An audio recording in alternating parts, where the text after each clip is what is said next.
Segala sesuatu yang memiliki awal pasti akan berakhir. Bumi akan bertahan untuk waktu yang sangat lama.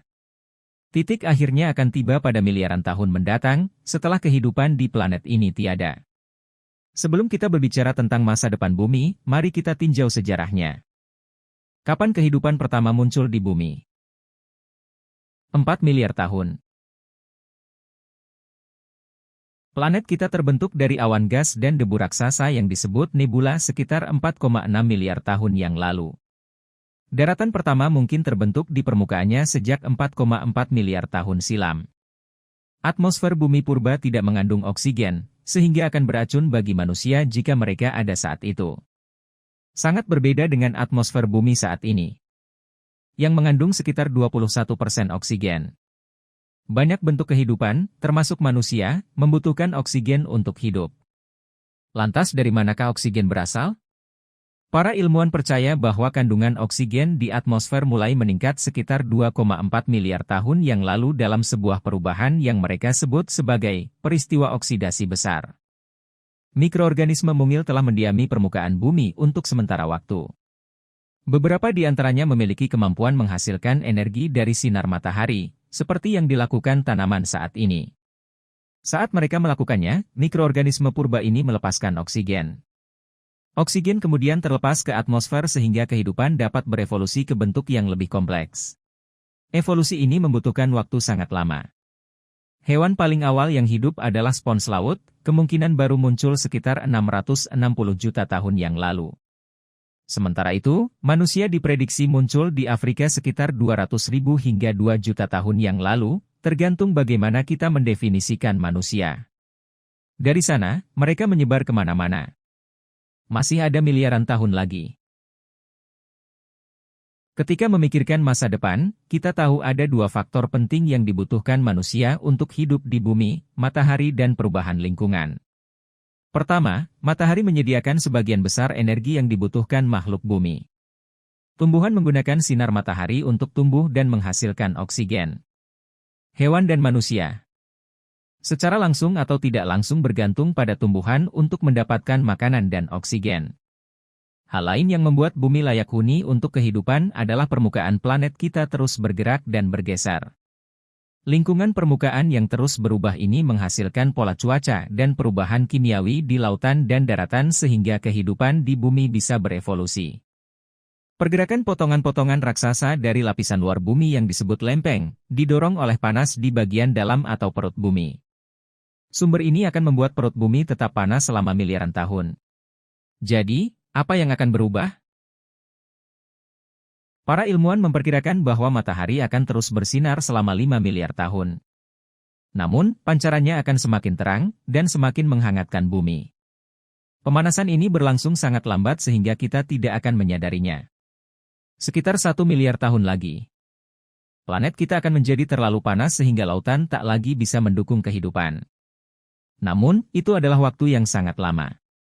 Rata-rata masa hidup manusia adalah sekitar 73 tahun, jadi 1 miliar adalah lebih dari 13 juta masa hidup manusia. Lama setelah itu, sekitar 5 miliar tahun dari sekarang, matahari akan mengembang menjadi bintang yang lebih besar lagi. Para astronom menyebutnya sebagai raksasa merah, yang pada akhirnya akan menelan bumi. Seperti halnya bumi yang sudah ada lebih dari 4 miliar tahun sebelum manusia ada, bumi juga akan bertahan selama 4 miliar sampai 5 miliar tahun mendatang. Setelah itu, bumi tidak bisa dihuni lagi oleh manusia.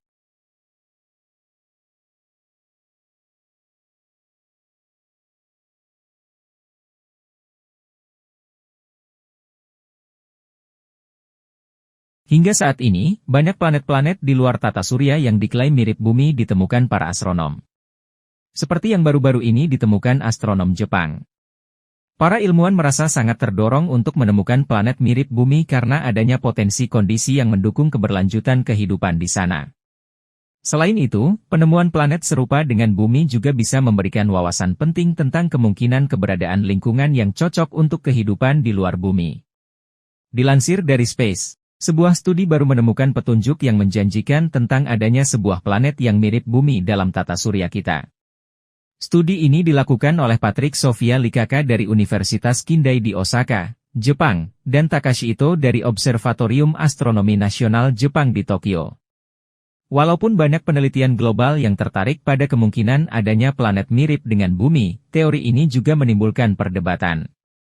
Pada tahun 2021, sebuah penelitian independen sebenarnya menyatakan, data yang digunakan oleh tim yang menerbitkan makalah pertama tentang planet ke-9 dianggap tidak adil, dan mereka menyimpulkan, kemungkinan adanya planet seperti itu sangat kecil. Planet mirip Bumi di Sabuk Kuiper.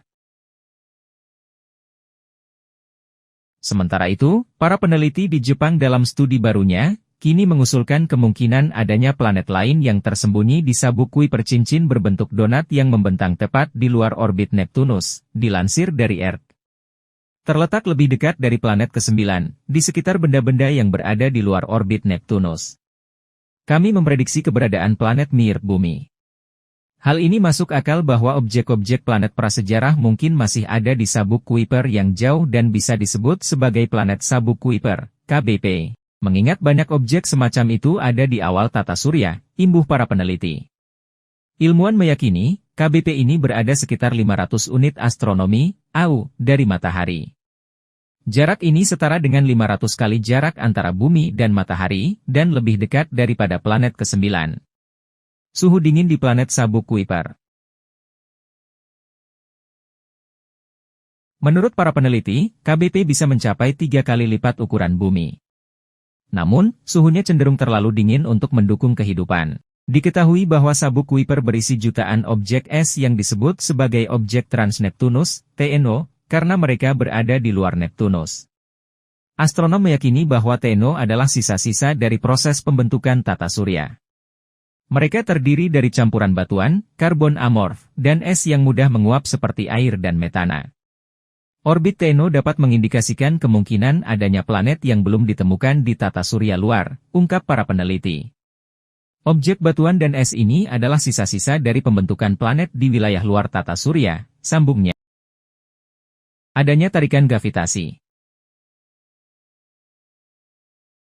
Tim peneliti mengamati bahwa sejumlah objek di Sabuk Kuiper ini terpengaruh secara gravitasi oleh sesuatu yang lebih besar di sekitarnya, yang mengakibatkan mereka memiliki orbit yang tidak biasa.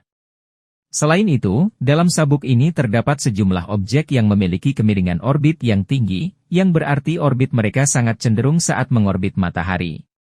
Hasil simulasi komputer menunjukkan bahwa planet Sabuk Kuiper yang dihipotesiskan dapat bertanggung jawab atas fenomena ini. Kami menyimpulkan bahwa kemungkinan ada planet mirip Bumi yang berada di orbit yang jauh dan memiliki kemiringan yang signifikan dapat menjelaskan 3 karakteristik utama dari Sabuk Kuiper yang jauh, catat para peneliti. Mereka juga menjelaskan bahwa prediksi ini belum dikonfirmasi dan perlu dilakukan lebih banyak penelitian. Penelitian mengenai potensi planet mirip Bumi di Sabuk Kuiper ini dijelaskan dalam sebuah makalah yang diterbitkan 25 Agustus 2023 di The Astronomical Journal.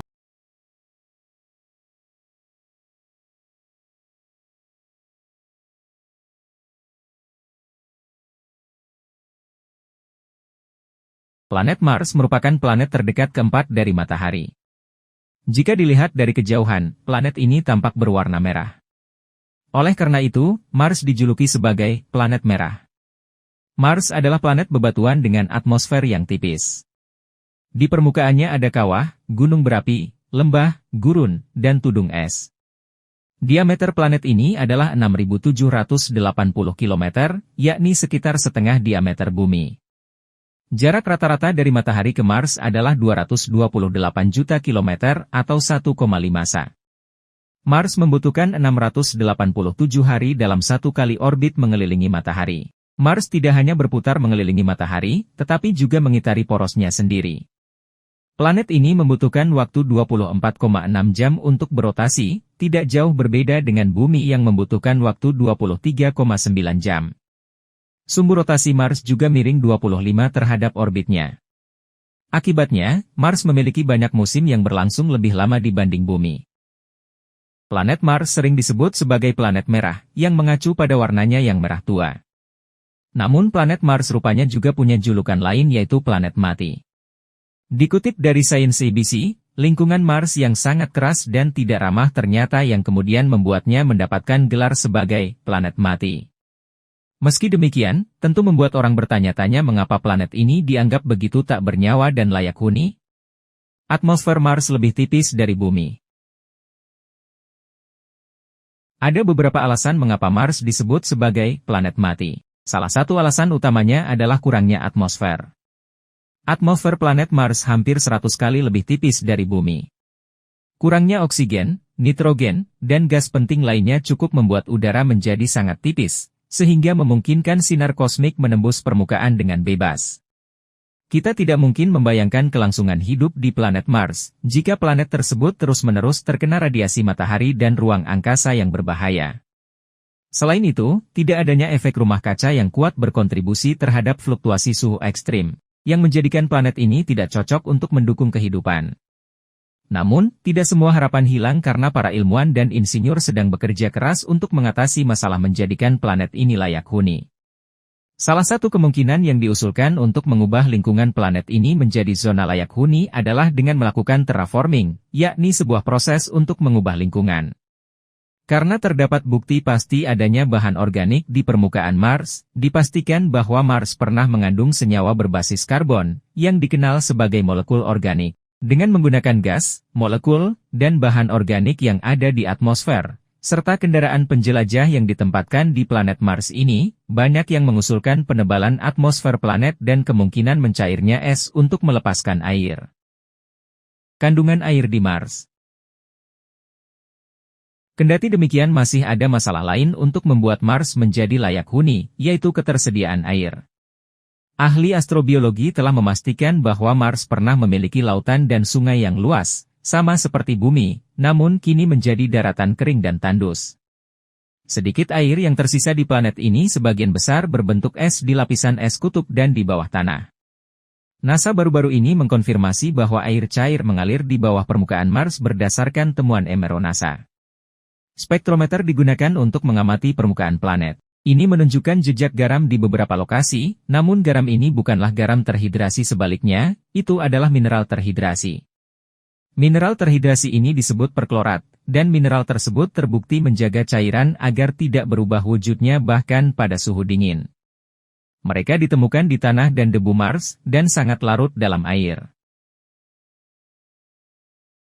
Terima kasih sudah menonton. Jangan lupa like, komen dan subscribe.